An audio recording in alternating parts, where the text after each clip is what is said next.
Welcome to Spotlight. I'm Jayden Johnson, and my guest today is Melinda Johnson, the Executive Director of Blue Water Community Action, who happens to be my grandma.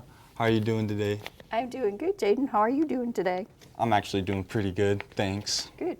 So, first off, how long have you been a part of Blue Water Community Action? Since your dad was 4 years old. So about 38 years. In some form or another, I've been at Blue Water Community Action. And what exactly is it that you do? Well, I'm the executive director, and so I write grants, and I make sure we have funding to cover everything, and we have lots of programs there.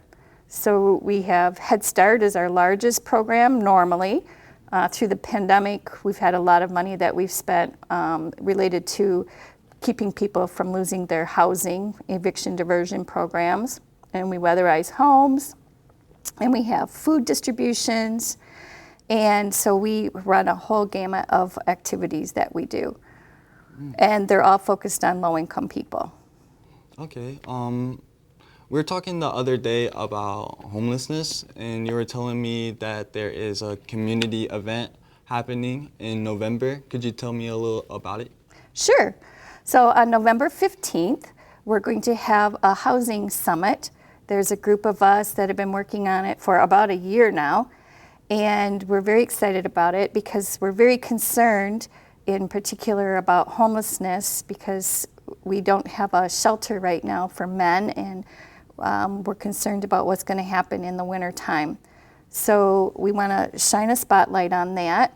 And we also want to talk about affordable housing because that's a concern in our area. So workforce housing and affordable housing are really big deals. We just don't have enough. And the recent housing market even shows that for home ownership, it's difficult right now. So we have some issues that are going on in our county. Not unusual, they're actually going on across the state of Michigan and all across the country, but we're really struggling with that right now. So on November 15th, we're having a half-day virtual housing summit, and it's open to the public, and the contents are going to include a guest speaker. Our keynote is going to be the author of Evicted. It's a book by Matthew Desmond. He wrote it when he was getting his graduate degree, and he went to learn about what it was like to go through the eviction process and be a low-income tenant and landlords, and he gives a really nice perspective of both. Oh, that's great. We're going to take a quick break, and we will be right back on Spotlight. Women's Life Insurance Society is a different kind of insurance provider. It's the life insurance you need to protect your family's financial security with the added benefit of helping those in need in your community. Choose planning ahead and giving back. Choose Women's Life. Welcome back to Spotlight. I'm continuing my conversation with Melinda Johnson about the up-and-coming event for homelessness in November. Could you tell me more about it? Yes. So in addition to our keynote speaker, who is the author, Matthew Desmond, we're also going to have a video of people who have lived the life of being homeless. They either are currently homeless or they have previously been homeless. And we have information that's going to be shared about homelessness and affordable housing in our community. And we're all going to end it with a panel discussion with James Freed, City Manager of Port Huron, and Brent Gillette from the United Way, and Dave Struck from the planning at the county office, and myself, I'll be on it as well. So we're very excited about that. And so we're hoping, and it's open to the community. Anybody can come.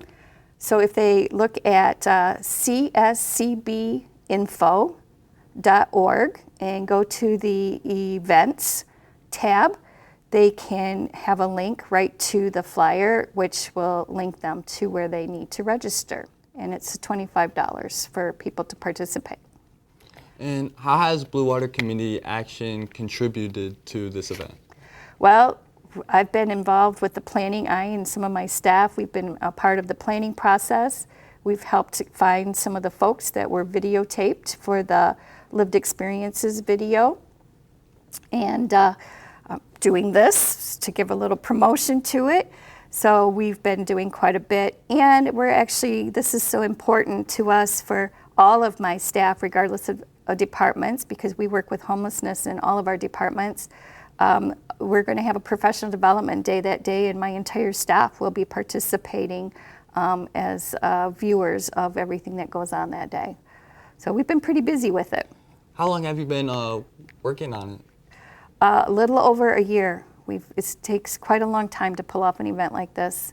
So, and not only is it open to folks in the community, but it's actually statewide that we've invited folks who are interested in homelessness to join us. All right, and thank you so much for joining us today, and thank you for watching Spotlight.